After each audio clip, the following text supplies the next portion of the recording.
हाँ जी दोस्तों, तो now it's a practice time. हमने अभी तक 19 सेक्शन कवर किए बेसिकली चैप्टर 2 के अंदर, और इन सारे सेक्शंस के मिले जुले आपके कुछ सवाल हैं यहाँ पे जो कि एमसीक्यू के फॉर्म में है। बहुत ज्यादा इंपॉर्टेंट है और इसके अंदर आपको पुरानी सारी बातें याद आ जाएंगी।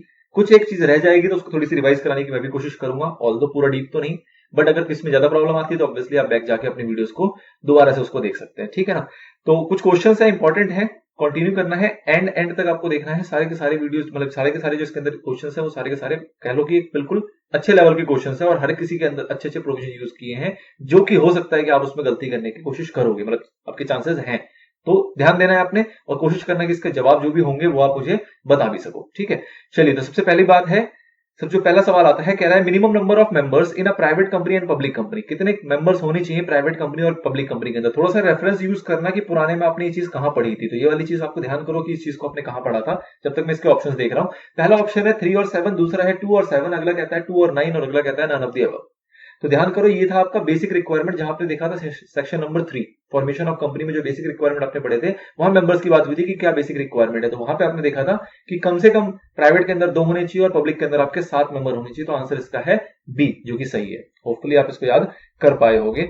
अगला पॉइंट आता है आपके पास, which one of the following is not the content of memorandum of association. तो एमओए के अंदर ये कंटेंट नहीं होता। तो सबसे पहले एमओए का सेक्शन आपके दिमाग में आ जाना चाहिए कि एमओए के सेक्शन में डील किया गया था। एमओए था आपका सेक्शन नंबर 4, ठीक है। तो उस एमओए के सेक्शन में आपने क्या देखा था, तो कह रहा है कि इनमें से कौन सा ऐसा क्लॉज है जो कि नहीं था। नेम क्लॉज बिल्कुल था, रजिस्टर्ड ऑफिस क्लॉज ये भी था, ऑब्जेक्ट क्लॉज ये भी था, बोर्ड ऑफ डायरेक्टर क्लॉज ऐसा कोई क्लॉज आपने नहीं सुना। तो ऑब्वियसली जो फॉल्स है वो क्या है, मतलब जो इसका करेक्ट आंसर है कि कौन सा कंटेंट नहीं होता, तो वो क्या है आपका डी।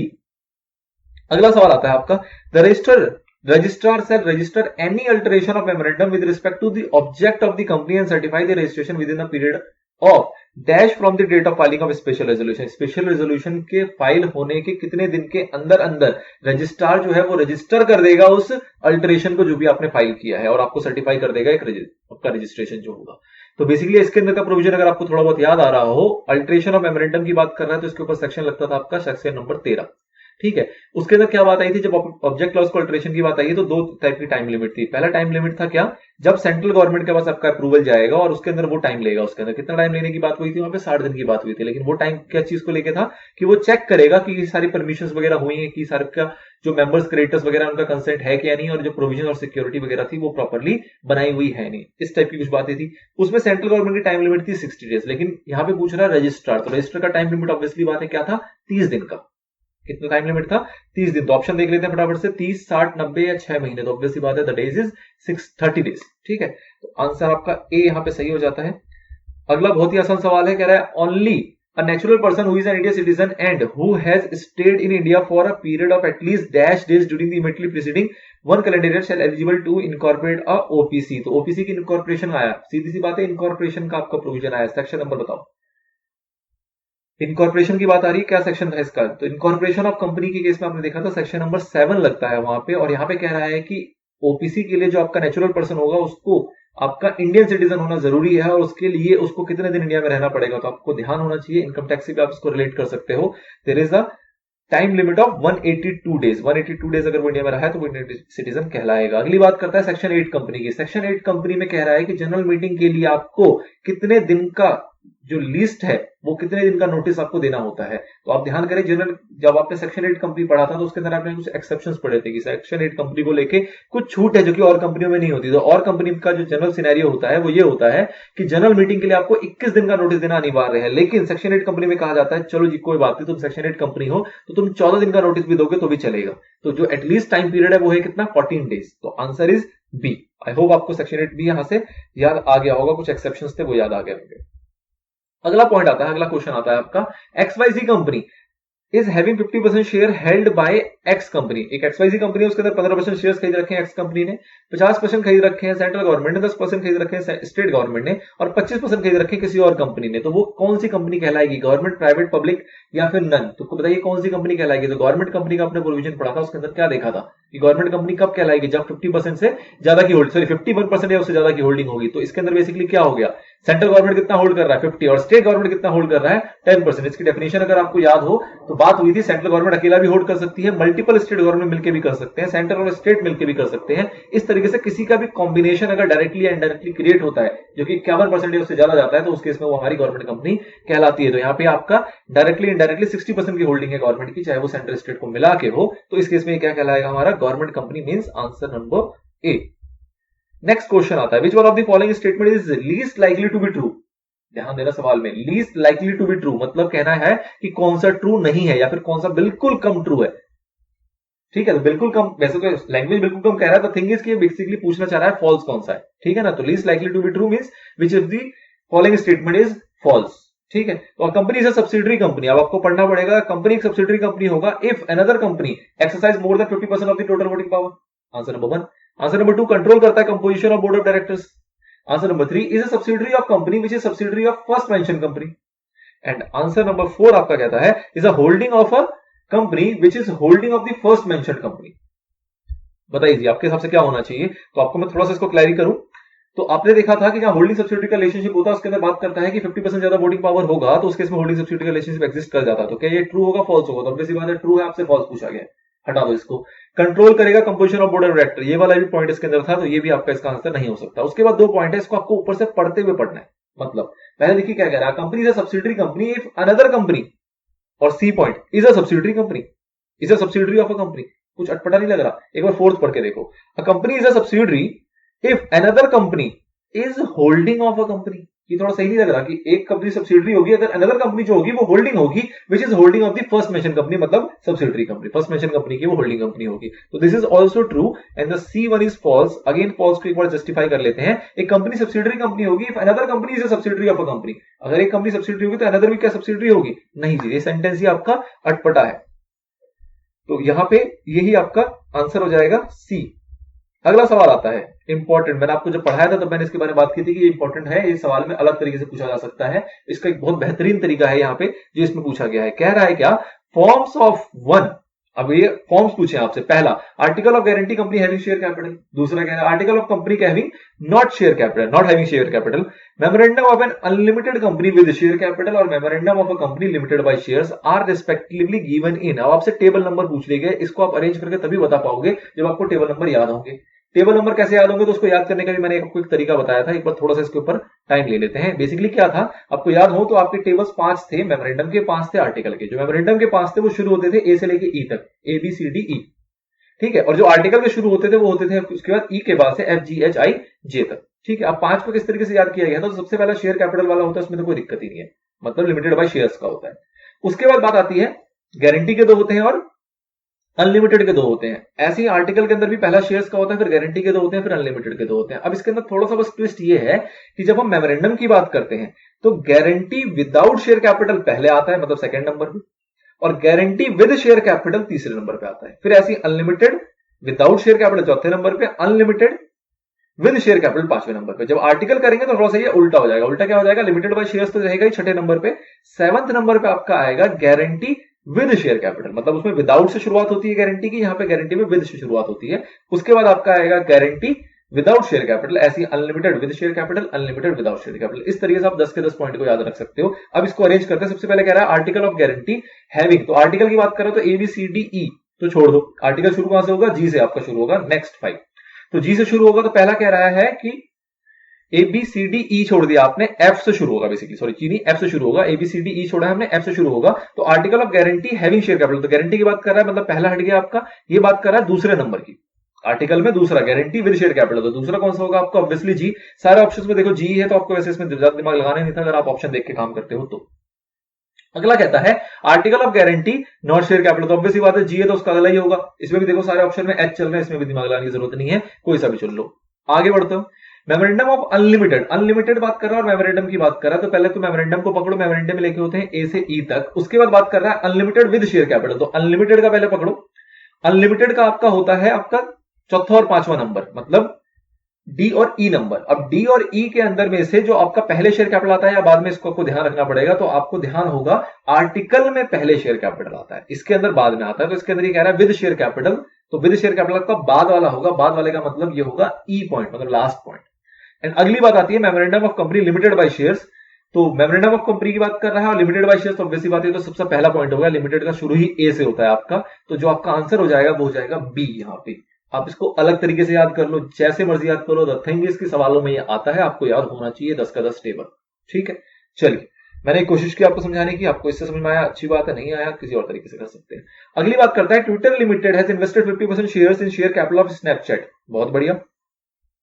ऑन 31 मार्च, मतलब 51% का शेयर कैपिटल लिया, मतलब उसको उसका होल्डिंग सब्सिडियरी बना दिया। आगे कहते हैं स्नैपचैट ने पहले से 2% शेयर्स खरीद रखे हैं ट्विटर के। बहुत अच्छी बात है। स्नैपचैट चाहती है कि इंक्रीज कर ले अपनी होल्डिंग को 4%, 2% से बढ़ा के 4% कर ले आफ्टर 31 मार्च, जब वो सब्सिडियरी बन चुकी है उसके बाद वो चाह रही है अपनी शेयर कैपिटल बढ़ाने की। तो क्या ऐसा हो पाएगा? ऐसा आपने सेक्शन पढ़ा था, बताओ कौन सा, बताएं जी, कौन सा सेक्शन आपने पढ़ा था?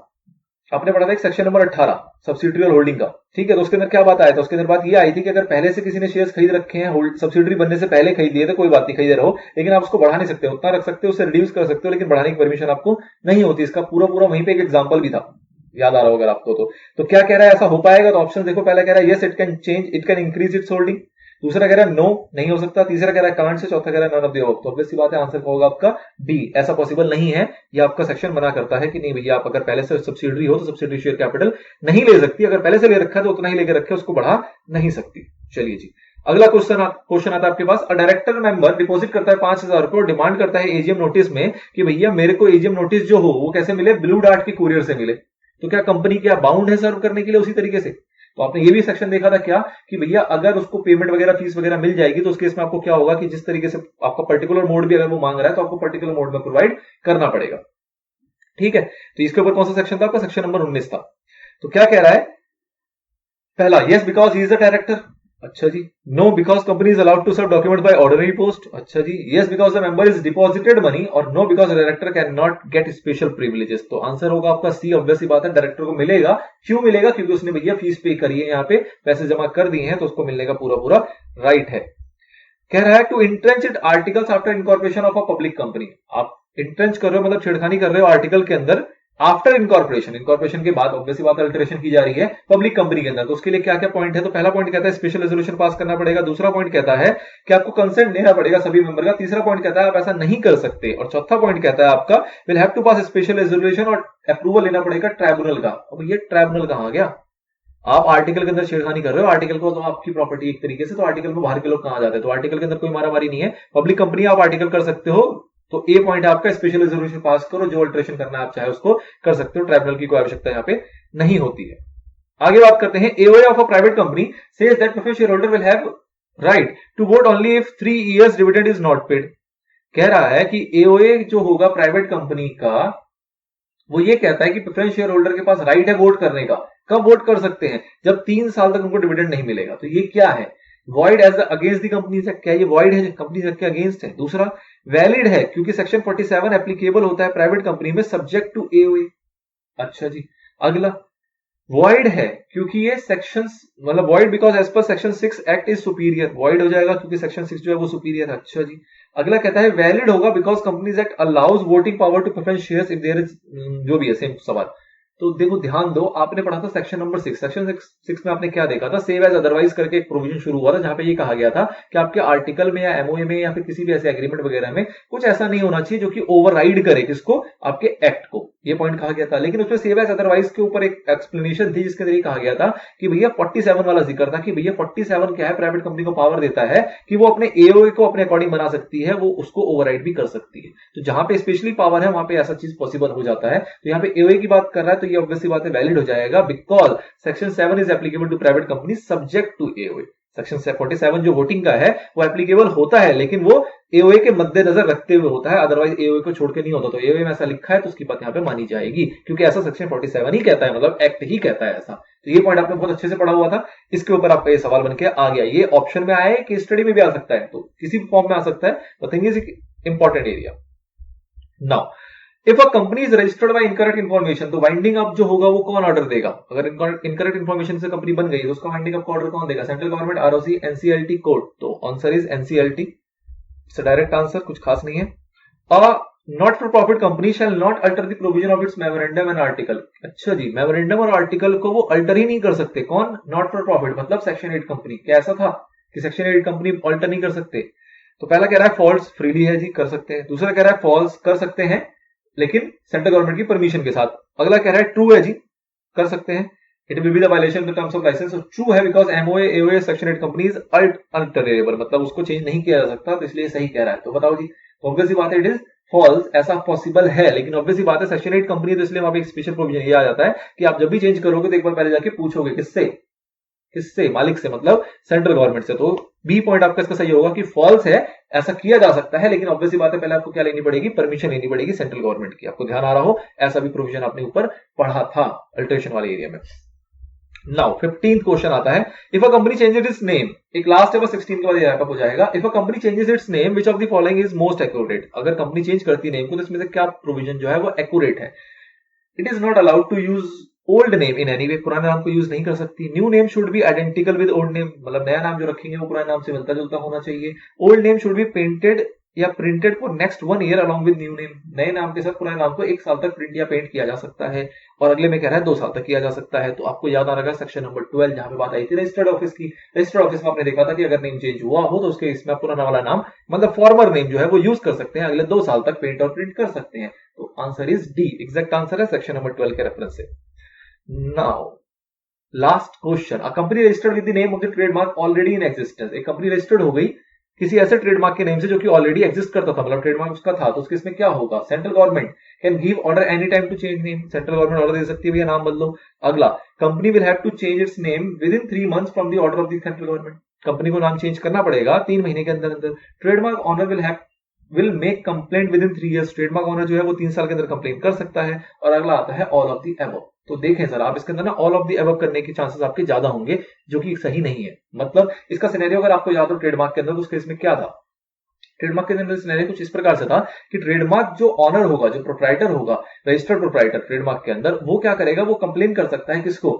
सेंट्रल गवर्नमेंट को। कितने दिन के अंदर? 3 साल के अंदर। 3 साल के बाद जब कंप्लेंट किया जाएगा तो फिर सेंट्रल गवर्नमेंट उसके ऊपर जांच पड़ताल करेगी, उसको चेक करेगी, और अगर उसको सेटिस्फेक्शन मिलेगी कि हाँ भैया ऐसा हुआ है, तब जाके वो ऑर्डर दे सकती है। तो द थिंग इसकी इनिशियल कहां से होगा? आप देखो सवाल फिर से पढ़ो। A company registered with name of trademark already in existence, तो उसके इसमें क्या चीज सही है? Company can give order any time, क्या कभी भी ऑर्डर दे सकती है नाम चेंज करने के लिए? तो ये तो सवाल ही अपने आप में गलत हो गया। तो इस पॉइंट से आपका ऑल ऑफ द अबव वाला पॉइंट गलत हो जाता है, ठीक है? तो इसको ध्यान देना है, क्या कभी भी कर सकती है? नहीं जी, कभी नहीं कर सकती। अगर ट्रेडमार्क ऑनर ही कंप्लेन नहीं करेगा तो उसके इसमें सेंट्रल गवर्नमेंट अपने आप से नहीं करेगी। फिर 3 महीने वाली ये बात ठीक है आपकी, बट ये है कि ऑल ऑफ द अबव में ये कवर नहीं हो पाएगा। तो इसलिए जो बेस्ट इसका आपका पॉइंट आता है वो निकल के आता है, trademark owner will make complaint within 3 years की, ट्रेडमार्क ऑनर 3 साल के अंदर कंप्लेन कर सकता है। उसके बाद से आपकी सारी दास्तान यहाँ पे शुरू हो जाती है। तो this is all about 16 important questions, practice की होनी चाहिए, पूरी आपकी पूरी की कॉन्सेप्ट पीछे का रिवाइज हो जाता है। अगली बातें करेंगे कुछ केस स्टडी के सवालों के ऊपर, जो कि 2 पार्ट के अंदर होपफुली आपके पास आएगा। चलिए तो मिलते हैं नेक्स्ट पार्ट में, तब तक के लिए गुड बाय।